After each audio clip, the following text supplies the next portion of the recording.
Iran America के तनाव के बढ़ते जाने की खबरें मिल रही हैं और इस बीच एक और बहुत बड़ी खबर देखिए इसको।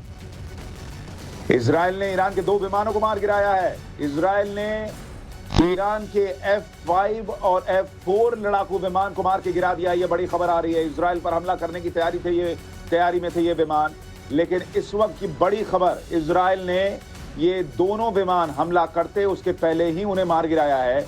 2 लड़ाकू विमान F-5 और F-4 ये दोनों इजराइल ने मार गिराए हैं और ये ईरान के लिए बड़ा झटका। हमले की तैयारी के वक्त ही इन्हें इजराइल ने मार गिराया है। 2 फाइटर जेट्स ईरान के ढेर हो गए। ईरान में 47 साल की सल्तनत का खात्मा हो चुका है। सुप्रीम लीडर अयतुल्ला खामनेई की मौत हो चुकी है। ईरान के बड़े कमांडर मारे जा चुके हैं।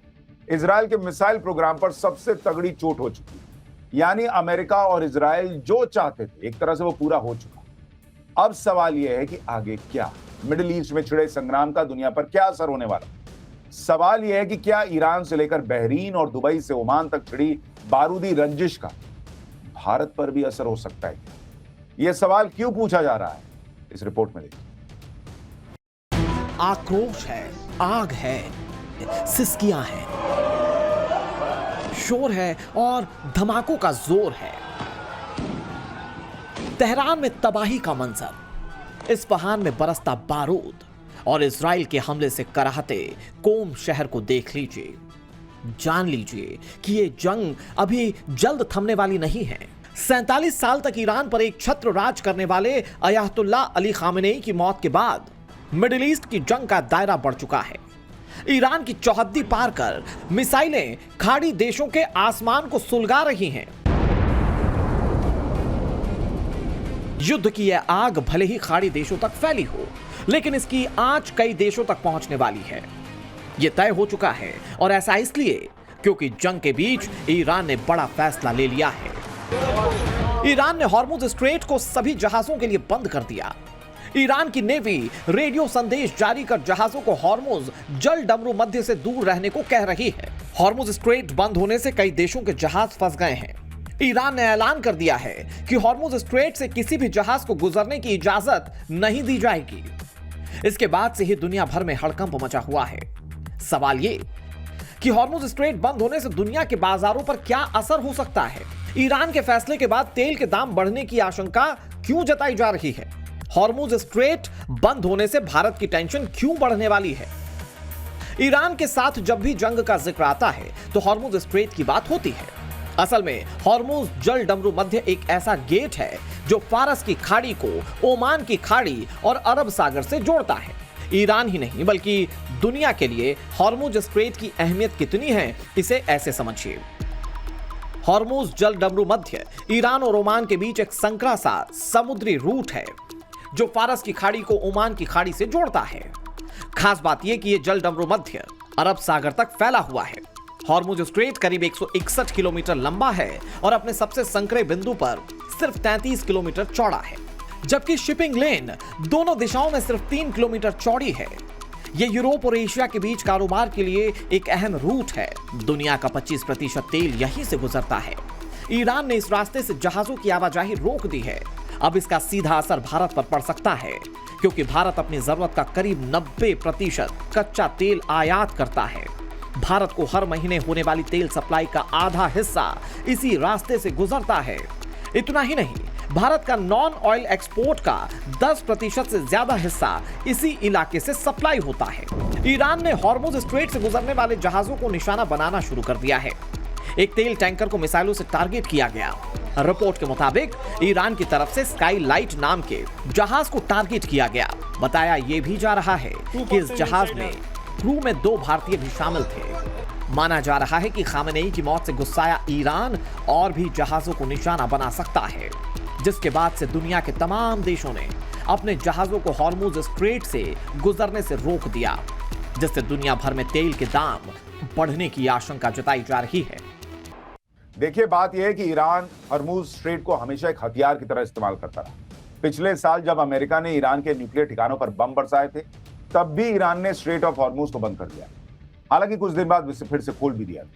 ईरान ने इस बार फिर से वही रणनीति अपनाई। लेकिन सवाल यह है कि क्या ईरान लंबे वक्त हार्मुज स्ट्रेट को बंद कर सकता है? असल में खाड़ी देशों के पास अपना तेल दुनिया तक पहुंचाने का इसके अलावा कोई दूसरा समुद्री विकल्प है ही नहीं। सऊदी अरब, इराक, कुवैत, यूएई जैसे बड़े ओपेक देशों का तेल एशिया के बाजारों तक इसी रूट से होकर पहुंचता है। अब आपको दिखाता हूं कि क्या ये बहुत लंबे तक बंद रह सकता है रास्ता। लेकिन इस वक्त वॉर जोन से एक बड़ी ब्रेकिंग न्यूज आ रही है, पहले उसको देख लेते हैं। और इस वक्त महायुद्ध के बीच थोड़ी देर बाद सीसीएस की मीटिंग, पीएम मोदी की अध्यक्षता में कैबिनेट कमेटी ऑन सिक्योरिटी की मीटिंग हो रही है। तमिलनाडु से आज रात दिल्ली लौट रहे हैं पीएम मोदी और उसके बाद इस मीटिंग को बुलाया गया है। तो इसलिए ये बड़ी खबर है कि प्रधानमंत्री नरेंद्र मोदी ने अब यहां एक बड़ी बैठक बुला ली है। महायुद्ध के बीच नरेंद्र मोदी ने कैबिनेट कमेटी ऑन सिक्योरिटी की मीटिंग बुलाई है। और इसका क्या मतलब, क्या भारत ईरान अमेरिका युद्ध में अपनी स्थिति क्या होगा, इसको क्या होगी, इसको सुनिश्चित करने जा रहा है, या पाकिस्तान पर कोई बड़ी आफत आ सकती है? क्या भारत अपनी स्ट्रैटेजी तैयार कर रहा है? क्या इसी वक्त ऑपरेशन सिंदूर पार्ट 2 हो सकता है? तमाम सवाल हैं। लेकिन उसके बीच ये बड़ी खबर कि कैबिनेट कमेटी ऑन सिक्योरिटी की एक बड़ी मीटिंग बुला ली गई है। महायुद्ध के बीच नरेंद्र मोदी ने यह मीटिंग बुला ली है। इस वक्त एक और बड़ी खबर है, अमेरिका और इजरायल को ईरान की बड़ी धमकी। अमेरिका के सामने नहीं झुकेंगे, ईरान घायल हो सकता है लेकिन घुटने नहीं टेकेंगे, खून की आखिरी बूंद तक लड़ेंगे, ईरान ने क्लियर कर दिया है। खामनेई के दिखाए रास्ते पर चलते रहेंगे। ईरान बहुत साफ कह रहा है कि अमेरिका और इजरायल ये न सोचें कि अगर ये हमले होते रहे तो ईरान घुटने टेक देगा। ईरान खुलकर धमकी दे रहा है कि बॉस, हमारे झुकने का सवाल नहीं, हम खामनेई के रास्ते पर चलेंगे। ईरान घायल हो सकता है लेकिन घुटने नहीं टेकेगा, खून की आखिरी बूंद तक ईरान लड़ेगा। ये बड़ा ऐलान ईरान ने कर दिया है। खाड़ी देशों में मीनारों से उठता ये धुआं दुनिया के देशों को डरा रहा है। ईरान, बहरीन से लेकर कुवैत और कतर तक लगातार मिसाइलों की धमक सुनाई दे रही है। इजराइल और अमेरिका के हर वार पर ईरान जबरदस्त पलटवार कर रहा है। लेकिन ये जंग मौजूदा दौर ही नहीं बल्कि आने वाले वक्त में दुनिया की 8 अरब आबादी के लिए मुश्किल का सबब बन सकती है। इस जंग का सीधा असर कच्चे तेल पर पड़ सकता है। अगर कच्चे तेल की कीमतें बढ़ी तो महंगाई बढ़ सकती है। कच्चे तेल की कीमतें पहले से तेजी से ऊपर भाग चुकी हैं। 27 फरवरी को ब्रेंट क्रूड की कीमत 72.87 से 73.19 डॉलर प्रति बैरल पर बंद हुआ, जो जुलाई 2025 के बाद का सबसे ऊंचा स्तर है। सिर्फ फरवरी के महीने में ही कच्चे तेल की कीमतों में करीब 8% की बढ़ोतरी हो चुकी है। हॉर्मुज स्ट्रेट से तेल की सप्लाई बंद होने से ब्रेंट क्रूड 80 से 100 डॉलर प्रति बैरल या इससे भी ऊपर पहुंचने की आशंका जताई जा रही है। हॉर्मुज जल डमरू मध्य बंद होने से तेल के जहाजों को अफ्रीका का चक्कर लगाना पड़ सकता है, जिससे लागत बढ़ सकती है। सवाल यह है कि हॉर्मुज स्ट्रेट बंद होने से क्या भारत को टेंशन होनी चाहिए? भारत 40 से ज्यादा देशों से तेल खरीदता है, जिसमें रूस, अमेरिका, अफ्रीका और लैटिन अमेरिकी देश शामिल हैं। लेकिन एक और जहां अटलांटिक देशों से तेल लाने में 25 से 45 दिन लगते हैं, तो खाड़ी देशों से सिर्फ ये 5 से 7 दिन में ही सप्लाई हो जाता है। यानी मिडिल ईस्ट लॉजिस्टिक तौर पर अभी भी सबसे अहम है। खाड़ी देशों की बात की जाए तो भारत अपने जरूरत का ज्यादातर कच्चा तेल सऊदी अरब, इराक, कुवैत और यूएई जैसे देशों से मंगवाता है, जिसका बड़ा हिस्सा इसी रास्ते में आता है। वैसे भारत के मामले में थोड़ी राहत की बात है। आंकड़े बताते हैं कि भारत ने हाल ही के महीनों में ईरान से बहुत कम तेल खरीदा है, इसीलिए सप्लाई स्रोत बदलना संभव है। बावजूद इसके दुनिया के बाकी देशों में तेल की कीमतें बढ़ने का असर अर्थव्यवस्था पर पड़ सकता है। असल में जंग इस कदर भीषण हो चुकी है जिसे लेकर हर शख्स सहमा हुआ है, जिसे लेकर आशंका है कि सोमवार को भारत समेत दुनिया भर के शेयर बाजार में गिरावट आ सकती है। एक्सपर्ट्स मानते हैं कि जब बाजार खुलेगा तो निवेशकों के मन में अनिश्चितता हावी रहेगी। दूसरी तरफ जब दुनिया में तनाव बढ़ता है तो निवेशक सुरक्षित विकल्प की ओर जाते हैं।